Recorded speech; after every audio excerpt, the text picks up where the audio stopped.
Kapag nakatagpo ka na ng babaeng naging tama, mapalad ka. Dahil siya na yung pinakatamang tao na dumating sa buhay mo. Wala nang iba. At siya rin yung magmamali ng mga tamang ginagawa mo. Oh, saan ka pa? Dahil bibihira yung mga babae na lagi silang mali. Lahat yan gusto nila lagi silang tama. Kaya tumahimik ka na. Baka tamaan ka pa. Bibihira yung mga ganyang babae. Bibihira yan. Mataas yung pinag-aralan yan eh. Tsaka iba yung school niyan. Mga graduate yan ng UAR.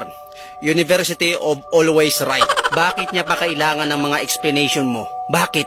Tama siya lagi. Huwag ka na magpaliwanag. Masasayang lang laway mo dyan. Ako na nagsasabi sa'yo. Kasalanan mo rin yan eh. Ginusto mo yan eh. Mahal mo eh. Mahal mo, di ba?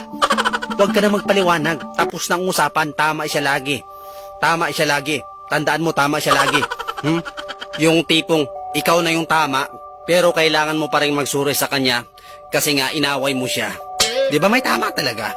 At kapag dumating na sa'yo yung babaeng laging tama, huwag mo nang pakawalan. Huwag na. Baka mali ka na naman eh. Pag pinakawalan mo yan, mali ka na naman. Pag pinatulan mo yan, mali ka na naman. Oh, baka isipin mo kung saan ka nagkakamali. Hindi yun mali na natagpuan mo siya. Dahil siya nga yung laging nagtatama sa'yo eh. Kasi may tama siya. At ikaw yung laging mali, tanggapin mo na yan kasi mahal mo. Mahal mo.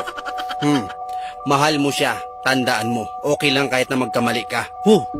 Ang sweet naman. Sana all. Yung sa kanya mo lang marirealize na kahit matalino ka, ang bobo mo pala.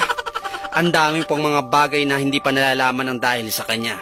Alam niya pala lahat, di sana sa kanya mo nalang pinagawa yung bahay nyo. Alam niya pala lahat ng diskarte, di sana yumaman na kayo. Alam niya pala lahat, pero dapat siya nalang pinatrabaho mo kasi alam niya lahat. O ano? Ano? Alam niya lahat? Relax lang, hindi ko kayo inaaway. Ang sweet-sweet nyo nga eh.